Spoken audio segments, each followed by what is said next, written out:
Okay. Yun po, nakatapos na po tayo sa second talk, which is Who is God? At nalaman natin po kung sino po ang Panginoon sa ating buhay. So dadako po tayo sa next talk, ang Repentance and Faith. So papakilala ko po ang speaker natin for today. Siya po ay graduate ng CLP noong 2001 and naging household leader po siya and naging unit leader din and saglit po naging upper head po namin.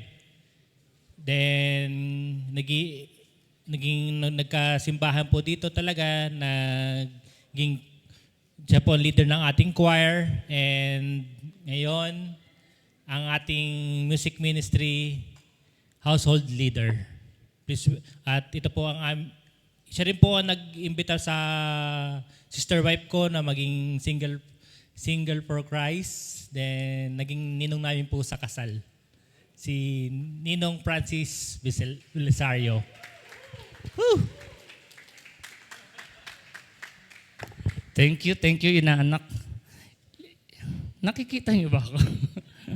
Ito na lang gagamitin ko. Kasi hindi ako blessed with height nung ako'y pinanganak. Yan. Okay. Bro, paharap na lang sa akin yung laptop para hindi ako tingin ng tingin sa ano. Good afternoon. Ayan. So, mga kapatid, I'm sure na medyo feeling blessed na kayong lahat, ano? Feeling blessed. So, testing muna. Yan, nakikita ko na. Anuhin ko muna to kung tama. Up. Sorry kasi. Down. Yan. Up, forward. Okay. Good afternoon, Le. My name is Francis nga. Sabi nga ni Rondel, yun yung mga, kasi kaya parang lahat na daan ng composition kasi po kami mga unang-unang nag-CLP rito sa Ruwais. Kulang pa nga, nawakan din namin yung hold, si Sister Wives. Hold kay Sister Wives, hold ako. Naging coordinator din kami ng Singles for Christ for some time, hanggang nabuo lahat. Okay. So, sa ngayon mga kapatid, sigurado naman po ako na nadaanan nyo na lahat. No? In the first talk, Brother Dino has told us about how God really loved us. No? Kaya tayo nandito, mahal tayo ng Diyos. And clearly, this is one of the basic truth of Christianity, that God loves us, and it was even revealed by giving His only Son. And that Son is what Brother Jojo has just explained to you earlier. Who is that? Jesus Christ. At ibinida na sa atin kung sino si Jesus Christ. So siguro kung dati ang knowledge nyo kay Jesus Christ, mini-mini lang. Jesus Christ, God, with the talk of Brother Jojo, lalo niya pang pinadiin, in-emphasize, who Jesus Christ is in our life. Ang ganda nga ng tanong niya nung huli, di ba? Now, do you accept Jesus Christ as your Lord or Savior? Do you? Yes, okay. Parang hindi pa kayo sure. Do you? Yes. Amen? Amen, John? Amen. Okay. Now, ang tanong. So, God already told us na, I love you guys. Mahal na mahal ko kayo. And then, ito yung anak ko, binida na rin ni Brad Jojo that Jesus Christ is worth, kaya ang kanta natin kanina, praiseworthy, worth praising, worth worshiping, di ba? So ang tanong, ano ang ating response? Yung ating response po, Kaya nga, ito yung ating, yung ating, tawag dito, yung Bible verse, Nakalagay dito, ano yung nakalagay? Sino pong pwede magbasa? Yung sa ilalim. Brad. This is the time of fulfillment. The kingdom of God is at hand. Repent and believe in the gospel. Thank you, Brad. So, ang response po natin ay dalawa. Repent and what? Believe, or means repent and have faith. So, kung bibigyan po natin ng importansya dito yung conjunction, hindi po sinabi repent or faith. Hindi or. And. Bakit and kaya? That means they go hand in hand. Hindi pwedeng repent lang. Hindi pwedeng faith lang. Kailangan pareho. Repent and faith. So we need to repent And then we need to reform our lives. And then of course, hindi pwedeng walang faith. Diba? Dapat may faith din. Okay? This means may action tayong gagawin. Now, before ako magtuloy, okay lang ba mag-share ako ng story ko sa inyo? Okay lang? Ayan, sige. Medyo, walang tatawa, ang tumawa, pangit. Ang tumawa, hindi cute. Ako po'y pinanganak. Ano po yan? Effect lang ng picture yan. Digital na yan, ginawa lang sepia style. Ayan po ang aking mga magulang. At ayan po ako, yung may bilog. Hindi po ako pinanganak na cute, sa totoo lang. Hindi, hanggang ngayon naman, no? Hanggang ngayon. So yan po, pinanganak po ako sa isang pamilya na talagang saradong Katoliko. Ang nanay at tatay ko po pag nagsisimba, tulog. Sarado ang mata. Kaya saradong Katoliko. Ako po'y lumaki sa isang Katolikong pamilya, nagro-rosary gabi-gabi. Ayan, yung ako'y first communion ko po yan. Kala mo, ang bait ko tignan, di ba? Cedric daw kamukha ko. Tapos ito po, nung high school ako, gumraduate. Ayan. Tapos college. Ayan po, ang taba-taba ko, no? Sabi nga nila, nag-a-addict ka ba nun? Hindi po. Talagang lang po ako, nagda-diet na. Hindi, uso ng diet nun, ako nagpauso nun. Kikito na ako nun, kaya ganyan. That time po, active ako sa simbahan. Kahit nag-aaral ako, member ako ng choir, naging sakristan ako. Para sa akin, taong simbahan nga ako, my life is also in the church then that time. So, ang sarap-sarap ng buhay. Nung gumraduate po ako ng college, ayan, nagtrabaho na ako sa Unidata Corporation. Production assistant po ako doon, parang assistant ako ng manager ng production. So, that time, ito na yung medyo naisip ko, ang sarap pala ng buhay sa labas. Parang pwede mo nang gawin lahat, may trabaho ka na. Okay, panay lakwatsa, kahit linggo, nakakalimutan ko na yung magsimba. Pansinin niyo rin po itong puno dito, kanina maliit yan. That's my growth, no, as Christian. So yun, dahil may trabaho na, barka-barkada na kami sa trabaho, so ang saya-saya ng buhay ko. Sabi ko, ito pala yung talagang masarap na buhay. Tapos parang pabayaan ko na muna yung simbahan. Kasi ang sarap kahit linggo, mamamasyal kami sa Tagaytay. Wow, sabi ko, life is really, really good. For me, that is a good life. Okay? Tapos, eto pa, naging member ako ng band. No, tumutugtog kami sa Shakey's. Ako po yung hindi makita sa likod, yung may bilog drummer. Yan po. Sa Shakey's, po yan? Shakey's Magallanes. Ang dami po namin natugtugan. Espanya, nagtagal kami sa Shakey's Makati Cinema Square. Ayan. 80s po yan, mga tugtog. Yung TV stand pa nakita mo, brad. Po yan? Flat screen. Oo. Solid na solid. Yan, drummer po ako niyan. Ito pa, no? Yung life ko as ito. Tapos naimbita pa kami. Kilala niyo yung nasa gitna ko, sino? Ariel Rivera po yan. Nakuha po kaming backup band yan. Nag-i-start pa lang siya mag-promote. Bago pa lang siya noon, nagka-campus tour siya. Kami kinuhang backup band sa UST. Doon ko lalong nakita yung sarap ng buhay kasi sigawan yung mga, kahit hindi ako sinisigawan, feeling ko ako na rin. Yung mga kolehiyala, kasi kilabot ng kolehiyala rin yan, pangalawa kay Haji yan. Okay? Tapos may trivia po ako dyan. Kilala niyo po ba to, itong nakasalamin na mamang yan? Ito, itong nasa taas, yung corner na corner. Yung may letter B, ito yung nasa taas.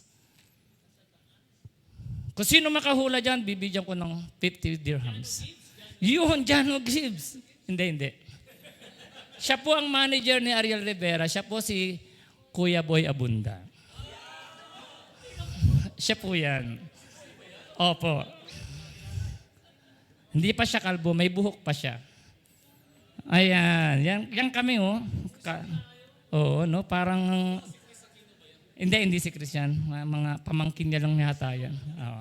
So, that time, the limelight is with us. Alam mo yun? Ang sarap-sarap. Sabi ko, this is life. No, this is life. Para sa akin, priority ko na yung banda. Medyo nalilihis na yata ako ng konti nun. So, ayan na-compile ko pa yan eh. Tapos, mas naging matindi pa kami. Naging banda kami ng mga hotel. Hindi yung BTS, Brad.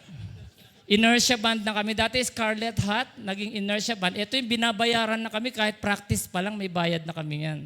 Tumutugtog na ho kami yan sa mga hotel, sa Hotel Intercon sa Makati, sa Peninsula Hotel. Tapos napunta kami sa Legazpi. Yung nasa gitna pong singer na maganda yun, na-meet na ni wife yan. Yung sa Landmark, si Angie Bonnevie. Pinsan po yan ni Dina Bonnevie. Kapatid ni Lou Bonnevie. Yan. So, ikaw ba naman nasa ganyang buhay? Di ba ang sarap? Parang wow. Ayan na nga ang tanong. So, eto na po, nung banda na kami, napunta pa kami na Legazpi, kasi audition kami for Japan sa Metropolitan Theater. Ang mga nag-audition sila Cool Leaders at saka Apo Hiking Society. Kasi kailangan kumuha ka ng blue card pag magja-Japan. So nakapasa kami. Kaya pinadala kami sa Legazpi, hindi sa Japan. hindi. May reason. 1 month para daw masanay kaming malayo sa pamilya. Oo. Para masanay kaming malayo sa pamilya. Bago kami dalhin sa Japan. Kaso nabuntis si Angie. Naku, nanchismis pa ako, no? Nabuntis ng mayor doon, kaya hindi kami natuloy. So sabi ko, ba't naman ganun? Sabi ko ganun. Hindi ko alam, may ginagawa na pala si Lord. Hindi kami natuloy, ha? Hindi na ako naging banda. Otherwise, Japayuki ako ngayon. So that time po mga kapatid, nung banda ako, no, nandoon na, parang dahil nalayo ako sa simbahan. Siyempre, last, medyo mga chicks, Sa totoo lang po, nasa Legazpi kami, kami sa hotel, naka-promote. May nagpapapirma talaga ng autograph. Yung mga kasama ko, loko-lokong kasama kong banda, talagang may mga kasamang babae. Ako rin gusto ko kaya lang di ako marunong. Pero nandoon na yung medyo may last, no? Greed. Tapos yung parang feeling mo famous ka, pride, nag-aaway pa kami magbabanda, no? Minsan. So naranasan ko po yun. Sa tingin ko, ito ba yung price nung nasa banda ka, ang sarap-sarap ng buhay, no? Tapos sabi ko siguro, dumating yung time, tingnan niyo yung puno, umalis na ako sa banda, sabi ko, change of life muna ako. Hindi na, Brad. Nag-Saudi na po ako niyan sa Wadi Al-Dawasir. Naging computer operator ako. Yan ang trabaho ko sa warehouse. Ako ang in charge sa system ng warehouse. Tapos, may na-meet ako doon, pinadala ni Lord. Oo, isang dental hygienist na maganda. Pero dumaan lang ako para makatch yung attention niya at nakatch niya naman. Ever since, sinusundan niya na ako lagi, hindi ko maintindihan kung bakit. Okay? Tapos, yung niligawan niya ako, naging kami na. Pinapadala niya ako ng cake. Tinuturuan ko siya ng tennis in return. Ayan. So, naging masaya po ang buhay namin. Pero nung nasa Saudi po kami, again, I thought that's life. Wala talagang simba-simba, wala akong dasal kasi masarap. Sabi ko nga, 4 na taong walang Diyos ako doon. Okay, yan sa Saudi. Nagsusubuan pa kami parang totoong magmamahalan, yan. Tapos, dumating kami dito, si Joyce na una, tas ako, hindi ko alam may plano ng Panginoon, nililihis niya na pala ako. Sabi niya, hindi yan ang buhay mo, Francis. Napunta kami dito sa Ruiz, ikinasal kami, nagkaroon ng pamilya, okay? Tapos, namunga yan. Tapos, nagkaroon ng COVID. And then, syempre, dito namin naumpisa maging member ng CFC. Ito na yata yung talagang life na dapat para sa amin. Ayan po. Tapos, sa ngayon, ito nga, member kami ng music ministry. Okay ba yung storya namin? So mga kapatid, yan po. And may God be praised. Ay, hindi pa tapos. Sorry, hindi pa tapos. So anong gusto ko ipakita sa inyo dyan, no? Nakita niyo yung direction ng life ko, no? From fame to, sarap, tapos parang biglang may nagbago. So para sa akin, Lord, no, si God, siyang gumawa ng paraan. Siguro from the time that I met my wife, because of my wife, kaya ako napunta rito. And then siguro may mission siya dito. May mission kami dito. Yung nagkaroon ng CLP. Naging member kami ng CFC. So sabi ko nga kanina, repentance and faith means repent and believe. Ito yung ating response. Nung nag-CFC kami, ito yung response namin. Na we'll repent and then we believe. And that's what we did. We clinged on to the Word of God. We believed that we will be in a good life with Him. Okay, so what is repentance, mga kapatid? So repentance means it's change in direction. Okay? It's from the Greek word metanoia, meaning change. Okay? Change of mind, heart, and way of life. So pag sinabi nag-change in direction ka, question lang ha, kunyari papunta ka ng Abu Dhabi, nagbago isip mo, nag-change ka ng direction, saan ka mapupunta? Kunyari, nasa bandang Madinat Sayed ka na, sa inyo yun. Tapos bigla nagbago isip mo, ayoko na papuntang Abu Dhabi. What will happen? Saan ka mapupunta? Di ba mapupunta, sa Ruwais ka napupunta uli. Or kakanan ka papuntang Madinat Sayed. So, basta nag-change ka ng direction, meaning, hindi ka na, kung dating pa Abu Dhabi ka, hindi ka nag-U-turn at pa Abu Dhabi ka uli. It's 180, not 360. Change of direction, if you're going this way, you go this way or left or right, but not on the same direction. Clear po tayo doon? So same with repentance. If you're going to turn away, okay, if you're going to change your life, your way of life, that means dropping off, or you will drop all your old values, and then yung new value na matututunan nyo ngayon sa CFC, sa CLP, yun ang inyong i-adapt. Ready na ba kayong i-drop yung mga old values nyo? Not the good old values, but yung bad old values natin. So, if you are with Christ, mga kapatid, no? If you are with Christ, for sure you will turn away from sin, evil, and wrongdoing. Kanina, tinang sabi nyo, tatanggapin nyo na si Lord, right? So, kasunod dapat niyan, you should turn away from sin, from evil, and wrongdoing. Sino bang evil sa buhay ninyo? Huwag niyong tingnan ng asawa ninyo, ha? Not fair. Sino ba yung nagkakakos ng pagkakasalan ninyo? Kadalasan, pera ba? No? So you have to assess yourself today kung ano yon. So, ang first step po ng repentance is confession. No? Confession of your wrongdoing. Okay? Asking forgiveness. But it's not complete. Okay? Asking forgiveness muna because that is one significant way of changing your life or starting your repentance. So, again, it should affect the way you think, you act. Okay? You move, kung paano kayo gumalaw, mga motibo ninyo, pag-iisip ninyo. Okay? So, if you ask for forgiveness, how? By availing confession. Okay? Mag-confess tayo. Sino dito ang hindi nagko-confess? Okay lang, let's be honest. May dahilan siguro kayo, hindi ka naniniwala sa pare, ba't ako magko-confess sa pare, or nahihiya sa pare, natatakot sa pare. But that should not be the case, ha, mga kapatid. Dapat mag-confess tayo because we Catholics believe that to ask forgiveness from God, we should confess. Meron tayong mga kasalanan na ginawa sa kapwa, sin of omission, a commission, at meron tayong ginawa sa Diyos, sin of omission. Wala kayong sinaktan na tao, pero hindi kayo nagsimba, hindi kayo nagdadasal. That is sin of omission. That is sin sa God. So both you should be asking forgiveness through the sacrament of confessions. Tapos meron tayong mga sins na yung mga sins na dapat nating mga serious sins na dapat i-confess. Okay? Number 1, dapat full surrender kayo pag nag-confess. Yung involvement in cults. Sino may mga involved sa cults dito? Wala naman siguro, no? Yung nagpa-practice ng witchcraft, naniniwala pa kayo sa mga horoscope, fortune telling, dapat hindi. Sexual wrongdoing. Kung meron sa inyong hindi pa kasal sa simbahan dito, kahit sinong pare ang tanongin nyo, real talk lang po, you are always committing sexual wrongdoing. Kasi sex out of marriage in church is a sin. Kaya dapat magpakasal kayo. That is why CFC is here to guide you. Hindi naman ibig sabihin masama na kayo, but you are so blessed, hindi pa kayo kasal sa simbahan, that you are here now. Maybe that's the reason why God called you here para sabihin, iko-correct ko kayo, tulad ng ginawa sa akin. Iko-correct ko kayo. Kailangan may mga tao na mag-guide sa inyo para ikasal kayo sa simbahan. Okay? Serious crimes like murder. Wala pa naman pumatay siguro dito. No? Wala pa naman. Rape, yan. Kidnapping, robbery, and corruption.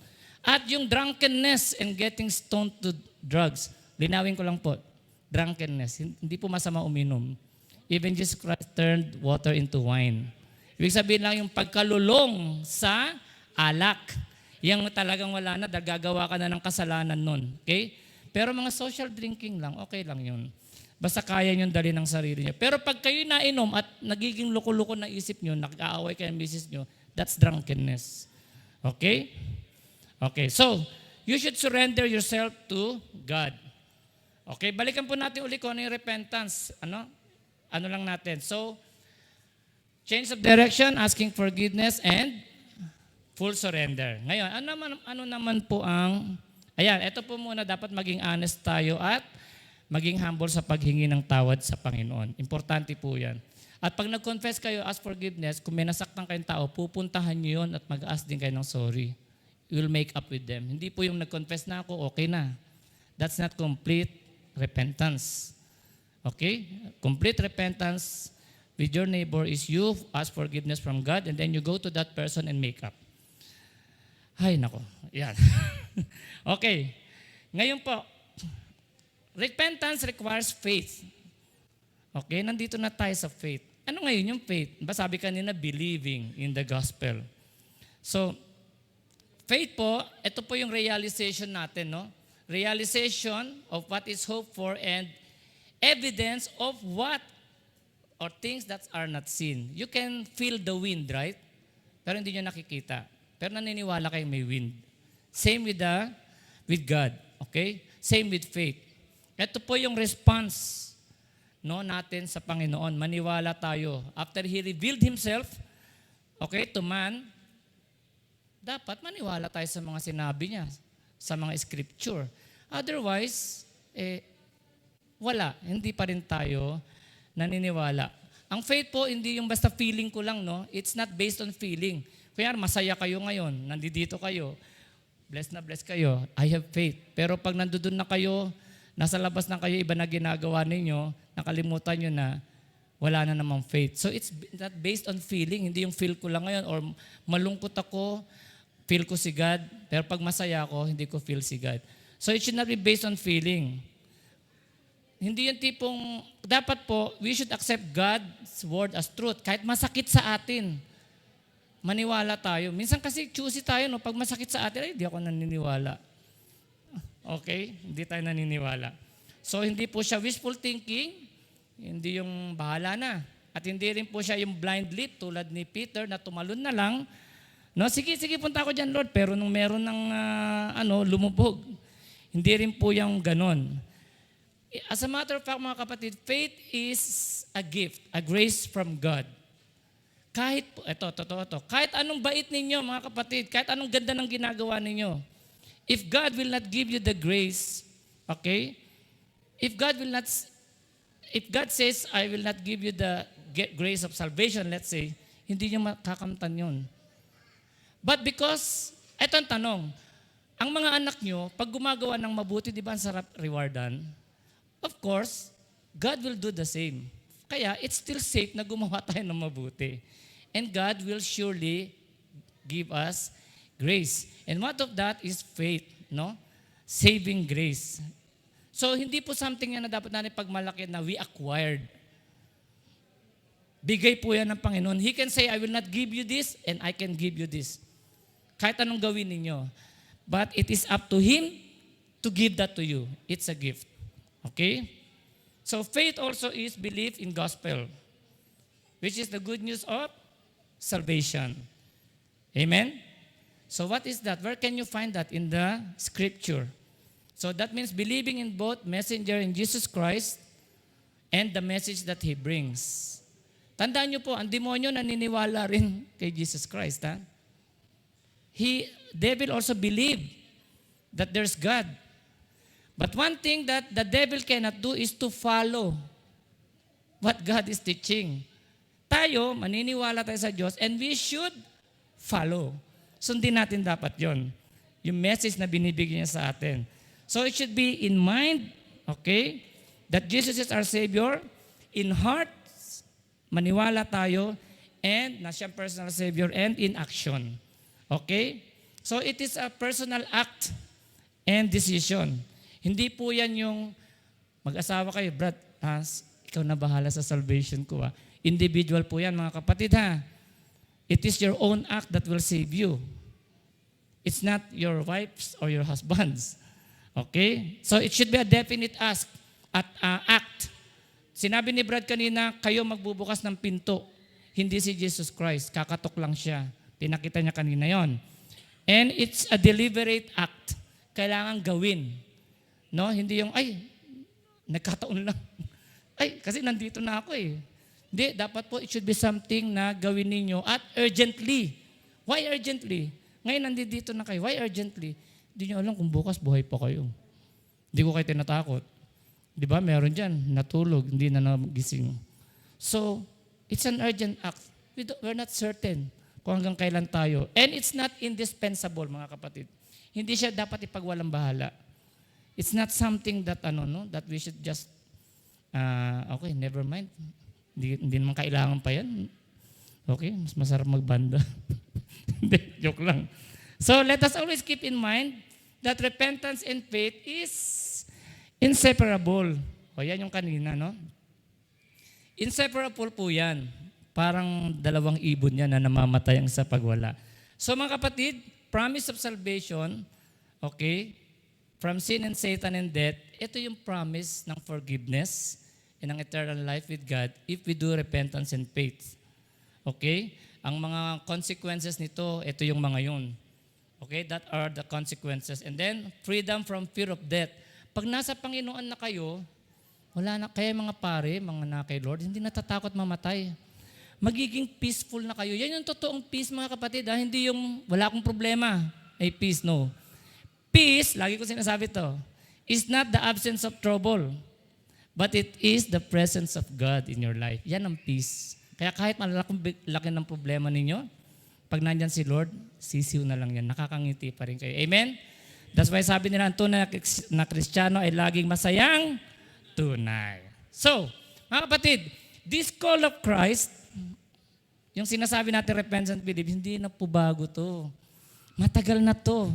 Panahon pa ni Jesus Christ, panahon pa ni John the Baptist, ito na ang tawag sa atin, repent and believe. So, as we respond positively, no, dapat maniwala nga tayo. Let's accept the challenge. Kaya ba? Right at this moment, I challenge you, no, na sana tanggapin na natin to. This is the reason why nandito tayo ngayon. And I can attest to that. Nung kami rin nag-CLP, ginawa namin yun, in-accept namin, and kaya nandito kami ngayon. Not because of our own doing, but because of the grace of God. Amen? Dinala niya kami rito, and we're just responding to His call. Hindi call ni Brad Dino na mag-talk ka, Brad Kiko. No, para sa amin, lahat ng pinibigay sa amin, call ni God. Okay? Like the Blessed Virgin Mary, ano sabi niya? Let it be done according to your word. Ayan. So mga kapatid, let's experience the peace, joy, and power of the Lord in our lives. Okay? And tell also to yourselves na, Lord, let it be done according to your will. Amen po?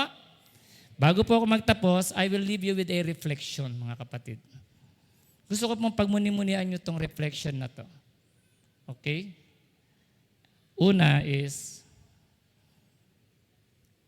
what are the areas of your lives where you need to turn more fully to God? I-assess nyo sarili nyo, ano ba yung mga area ng buhay ko na mas dapat pagtuunan ko pa ng pansin ng Panginoon. Number 2, saan ako kailangan mag-grow in faith? So, dito sa una, tutulungan ko kayo. Ano ba yung, baliktarin natin yung question, ano ba yung mga nakakasagabal? No? Bakit ba hindi ako makapagtuon ng pansin sa Panginoon? Siguro masyado akong involved sa SOCMED. Wala akong time. Mas gusto kong magmarites. Mas gusto kong manood ng Westlife. Nanood ako kagabi nun. Pero humabol ako ngayon kasi nahiya ako kay Lord. Sabi ko ba, hindi pwede. Amen? Sabi ko, kailan pumunta akong mama? Kailan pumunta tayo ng maaga doon? Nanood tayo ng Westlife, tapos late tayo sa CLP. Hindi pwede yun. Okay po? So, I'll give you 5 minutes to reflect on this, and I will leave you with that, mga kapatid. So, be in a reflection mode, reflective mode, mga kapatid. And for me, may God be praised po.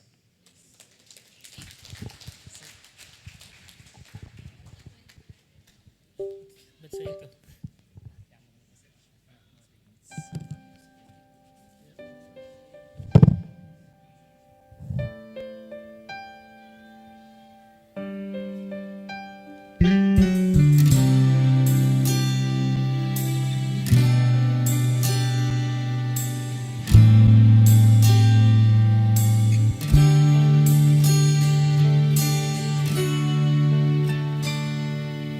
Living in the dark, broken and shattered,